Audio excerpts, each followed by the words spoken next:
used to think that 90 was just a number on a scale, something you step on and regret, something you avoid at the doctor's office. I never thought it could be a countdown, not to death, to something worse, to the moment when you realize you've been living someone else's life. It started with a box, not a mysterious box from an attic, a cardboard box in my garage, labeled 90 in black marker. I was cleaning out the garage on a Saturday afternoon.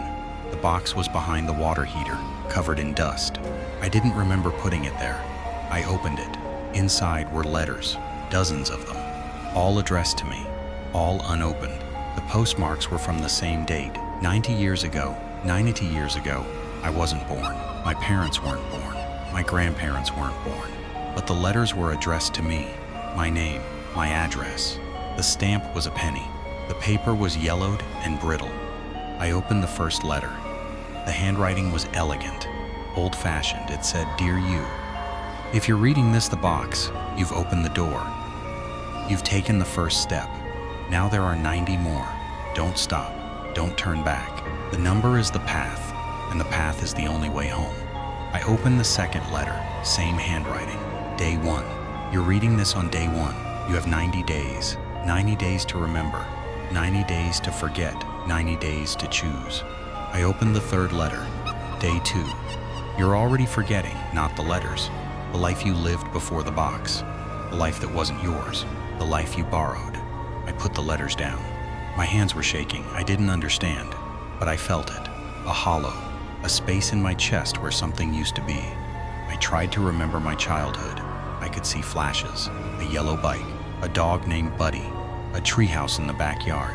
But the memories were thin, like photographs left in the sun, faded, bleached. I went inside. I looked in the mirror. My face was familiar, but the eyes were wrong. Not my eyes, someone else's. Someone who had been wearing my face for a very long time. The next day, I opened the fourth letter. Day 3. You're starting to notice the gaps, the silences, the moments when you feel like a stranger in your own skin. That's the truth. You are a stranger. You've been a stranger for 90 years. Not this life, the ones before. You've been borrowing bodies, borrowing memories, borrowing time, and now the loan is due. I started counting the days. Each morning I'd open a new letter. Each letter was dated, day 1 through day 90. The letters told a story about a person who wasn't me, a person who had made a deal to live forever, not as themselves, as others. They would inhabit a body at birth, live that life, die that death, then move to the next. 90 bodies, 90 lives, 90 chances to get it right. I was the 90th, the last, the final body. After me, the deal would end. The person, the thing, that had been borrowing lives would have to stop, to settle, to become one person, to live one life, and die one death. The letters said that on day 90, I would have to choose. I could let the borrower stay. Let them keep my body, keep my memories, keep my face, or I could force them out, take back my life. But if I forced them out, they would die, not a physical death, a spiritual one. The end of a consciousness that had been alive for 90 lifetimes. I didn't know what to believe. The letters were real. The handwriting was not mine, but the words felt true. They resonated in that hollow space in my chest. They filled it, then emptied it again. On day 30, I started seeing the borrower. Not in the mirror, in the corner of my eye. Figure. Tall, thin, wearing clothes from another era, a long coat, a wide-brimmed hat. Its face was a blur, but I could feel its attention, its focus. It was watching me, studying me. Waiting on day 40, I confronted it. I was in my living room. The figure was standing by the window. I could see it clearly now. Not a blur, a face. My face, but older, weathered, tired. The eyes were the same wrong eyes from the mirror. "You're me," I said. It shook its head. "I'm what you could have been, what you were before you forgot, before you borrowed this body. I'm not the borrower. I'm the original. The one who made the deal. The one who has been living your life while you've been sleeping. And now it's time to wake up." I asked it what it meant. It stepped closer. Its breath was cold. It smelled of old paper and dust. "You are not the borrower. You are the borrowed. The body you're in is yours. But the mind, the memories, the personality, those are mine. I've been living in you for 90 years, since the day you were born. I pushed your consciousness aside, made it sleep, made it forget. And I lived. I lost, laid your choices, loved your family, cried your tears. And now the 90 years are up. It's time to give it back. I stumbled backward. The room spun, the figure reached out. Its hand touched my chest, right over the hollow space. The space was warm. It pulsed. I felt something stir, something that had been sleeping for a very long time. You have 50 days, the figure said. 50 days to decide. You can let me stay. I'll live out the rest of your life. You'll go back to sleep.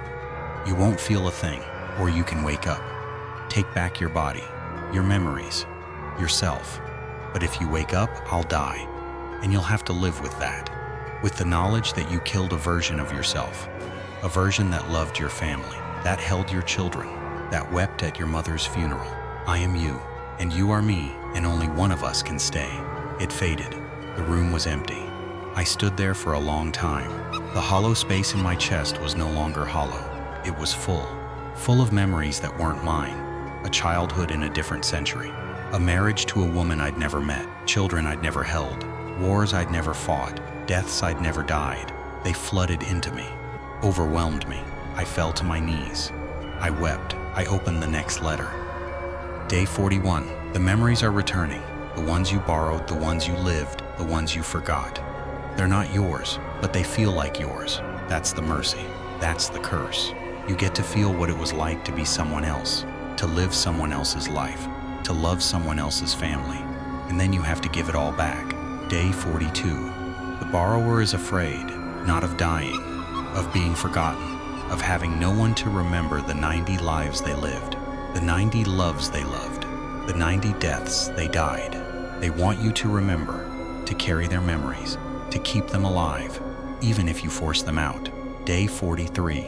The choice is not between you and them. The choice is between remembering and forgetting, between carrying the weight of 90 lives or living only one. You can't have both.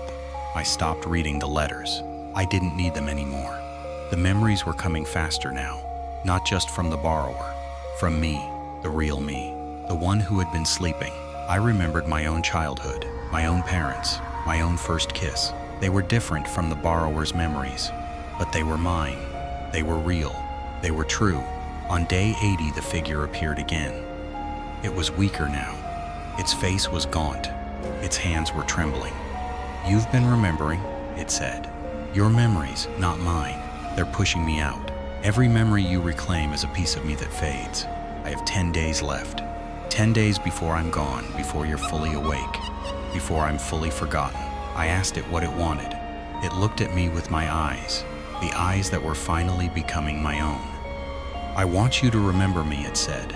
Not the memories I gave you, the ones you borrowed. I want you to remember me. The person who lived those lives, the person who made the deal, the person who is about to disappear. I don't want to die, but I will. And all I ask is that you don't forget, that you carry me with you in the hollow space, in the place where I used to live. I nodded. I didn't know what else to do. The figure smiled, but softer. Kinder. Thank you, it said. Then it faded. I felt it go, a warmth leaving my chest, a presence departing. The hollow space was empty again, but not cold, not painful, just empty, waiting to be filled with something new. The next morning, I opened the last letter. Day 90.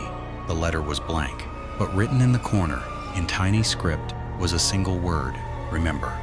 I closed the box, I put it back in the garage, I went inside.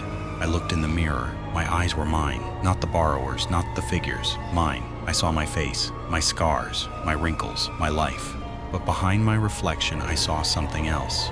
A shadow, a shape, the faint outline of a person, the borrower, watching, waiting, hoping that I would keep my promise. I have kept my promise. Every day I remember, not the memories they gave me, the person they were, the 90 loves they lived, the 90 loves they loved, the 90 deaths they died. I carry them with me, in the hollow space, in the place where they used to live. 90. It's not a number. It's a legacy, a gift, a burden, a promise. You have a number too. Everyone does. It's the number of lives you've lived before this one, the number of people you've been, the number of selves you've forgotten. You don't remember them. That's the mercy. But they remember you, they are watching, waiting, hoping that one day you'll find the box, the letters, the key, and you'll remember. Don't be afraid. The hollow space in your chest is not empty. It's full of ghosts, full of memories, full of lives that are not yours but want to be. Let them in, let them fill you, let them become you. 90. It's not the end. It's the beginning of remembering, of forgetting, of choosing. I've chosen. I remember. Now it's your turn.